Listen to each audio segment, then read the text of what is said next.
Hey everyone, it's Byron again. I'm here to testify for Jesus Christ. This video right here is going to be for reference purposes. Say, for example, if I want to be in another video and say, hey, check this one out, I'm going to use it for that. And what I'm going to do in this video is show you how the enemy works.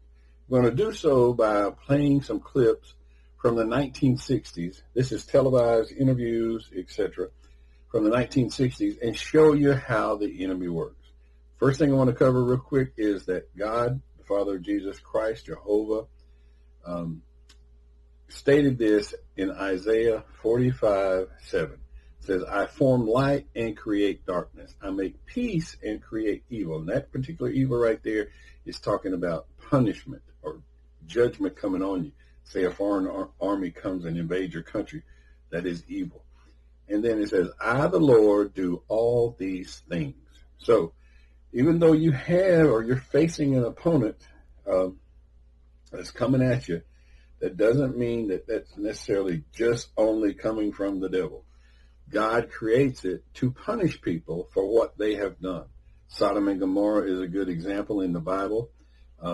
Jerusalem, Israel, Judah. I mean, it happened throughout the Bible. If you go to Psalm 89, you'll see that it actually happened to Christians, or what's referred to in that psalm as the seed of Jesus Christ. And then it doesn't mention Jesus Christ, but the seed of the one, it describes it in there. And then Revelation, some of the churches, they go into great tribulation, specifically the church of Thyatira. So what I want to do here is just talk to you about some things that just I've seen over the history, and it'll show you how the enemies are working. And you can apply what I'm showing you here to modern day people and see how they are doing things to perhaps mislead you, etc. I did a post 2013.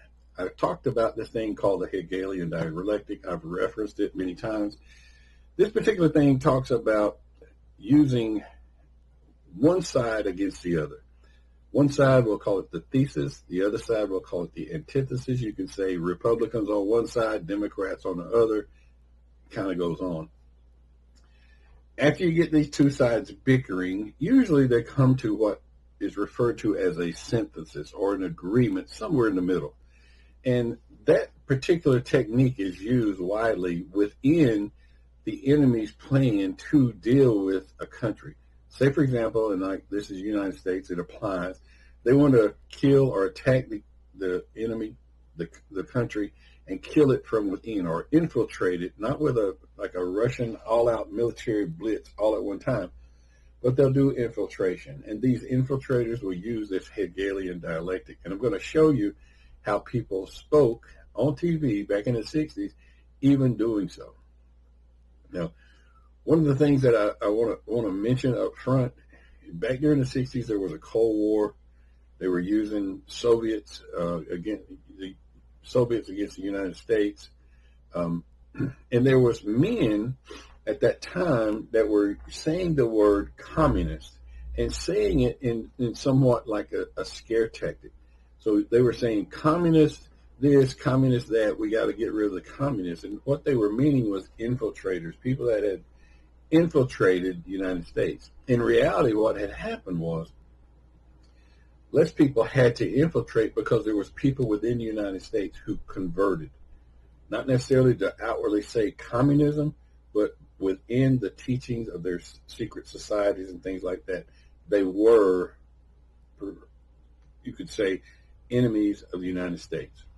And that's what I want to show you. I'm going to play you clips of George Wallace. He's talking about civil rights marches in Selma.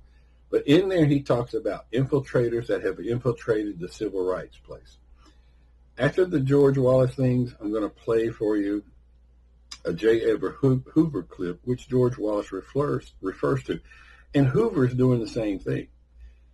Then I'm going to show you that George Wallace and Hoover both are Freemasons, members of subversive organizations, which they talked about. And they said, no, man, we don't need to do it.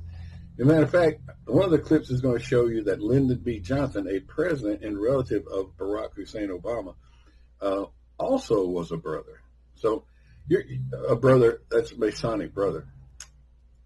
the enemy who is coming against the United States is using Freemasonry and the sister and brother organization under that, such as the Eastern Star, the fraternities, the sororities. Just for a quick example, I was seeing here in Decatur, Alabama, where white fraternities and black fraternities were agitating people. So they'll play us against each other and then cause us to perhaps fight in the street. And we'll be like, who started it? And people of secret organizations started it. That's how it will go. I'll show you a few things about that. And then finally, I'm going to wrap up saying that when the Cuban Missile Crisis happened back in the 60s, and John F. Kennedy had to deal with that, the Cuban Missile Crisis was composed of Nikita Khrushchev, who said we're going to destroy America from within, and also Fidel Castro, who was a leader of Soviet Cuba. They almost put missiles down there, and it was a threat to the United States because of the proximity of it, 90 miles off the shore of the United States. However, I just want to mention at the end of this that I'm going to show you a picture of a gentleman who recently spoke in my hometown wearing a Fidel Castro shirt. So the things that I'm referring to here, I'm referring to people of secret organizations blaming communism, blaming communist infiltrators, etc., and calling them subversive or secret type organizations, but they themselves, while they're doing it, are in fact members of the same organizations they're talking about. So it's to fool you, it's to do that. So I'm going to play these clips, and then I'm going to get back with you. Would you talk to a delegation from Selma? I will talk to a delegation of any citizens of this state about any problem. I will not talk to any outside agitators. I will not talk to anybody in this state if he has a record of belonging to organizations, for instance, that are not called subversive. But I'll talk to any citizen of this state because I am the governor of all the people of Alabama. But that's not the issue involved in these demonstrations. I hope someday that those in authority will investigate to the very core, and especially those in positions of leadership, and see what organizations many of them are connected with. Because in what do you feel is involved in these demonstrations? I would like for you to, I would refer you to J. Edgar Hoover's statement that he made at least 5 times before congressional committees about the infiltration of this so-called civil rights movement with members of the communist conspiracy. That's exactly what I'm talking about, and I challenge the people of this country to have an objective investigation. They are seeking to weaken America, just as they did in their era of obstruction when they were aligned with the Nazis. Their goal is the overthrow of our government. There is no doubt as to where a real communist loyalty rests.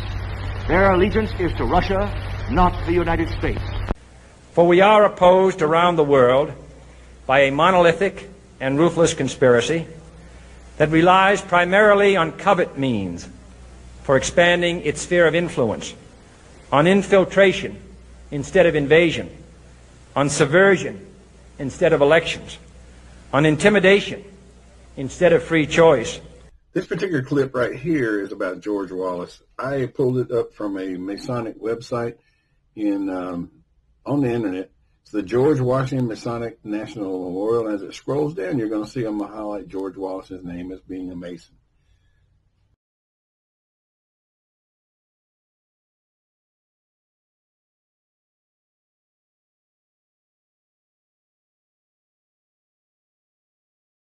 At the end of the conversation, Hoover recommends Johnson consider a bulletproof car. Johnson replies, "I want to take every precaution I can. You're more than the head of the Federal Bureau as far as I'm concerned. You're my brother and personal friend, and you have been for 25 to 30 years." Upon hearing that last sentence, Koppel asked the panel, what did President Johnson mean when he told Hoover, "You're my brother"? Not a single panelist had any idea what Johnson was talking about.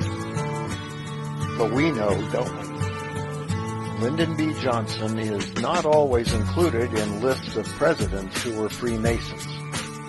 However, he was in fact initiated and entered apprentice on October 30th, 1937, in Johnson City Lodge number 561 at Johnson City, Texas. He never went beyond the first degree. J. Edgar Hoover, on the other hand, was a 33rd degree Scottish Rite Mason, a York Rite Mason, a member of Federal Lodge No. 1, Washington, D.C., and a charter member of Justice Lodge No. 46 in Maryland. Lyndon B. Johnson and J. Edgar Hoover were, in fact, Masonic brothers, and President Johnson acknowledged it in that historic conversation. It's just amazing that these guys are talking about communism. They're talking about problems with subversive organizations, and they themselves are part of one.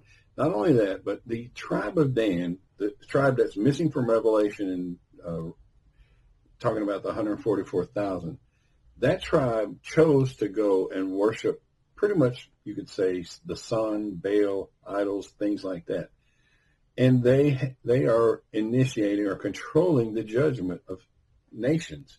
They refer to themselves as a snake. There's a biblical verse that states, Dan shall be a serpent by the way, an adder in the path, and shall strike the horse's heel, causing the rider to fall backwards.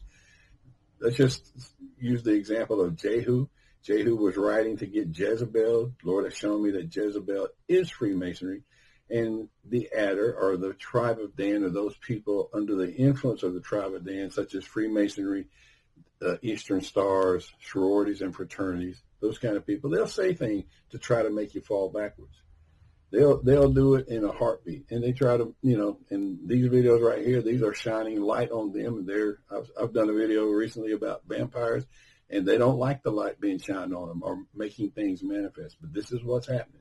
So I'm going to play a video, and then I'm going to show you that. Well, I already showed you that shirt earlier.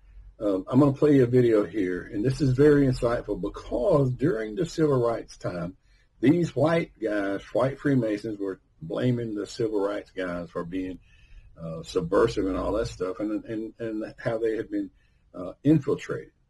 But this particular clip that I'm going to play right here shows that both sides have Freemasons, and they take care of each other. I'm going to play this. This will be the end of it. Just let it run. But if you spend a little time, do a little thinking, you'll realize, wait a minute.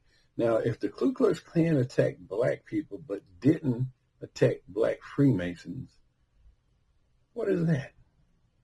And I'm going to tell you, man, you can start thinking on something like that and realize how racism is created by subversive organizations, and how the common old everyday man like myself and you guys who don't have an assignment, how we just fall victim to it. And, it's crazy. And that's judgment of God on the nation. We're not doing it right. We're going to see more of it, man. So I'll let you go. I'm going to play this clip and get out of here. Thank you. Many African-American men sought membership in Masonry. Although the Caucasian Masons had many Ku Klux Klan members, they were limited in their act against men of color that were Masons. Churches of Masons were not burned down. Richard Allen of Lodge 459 was the first bishop and founder of the African Episcopal Methodist Church.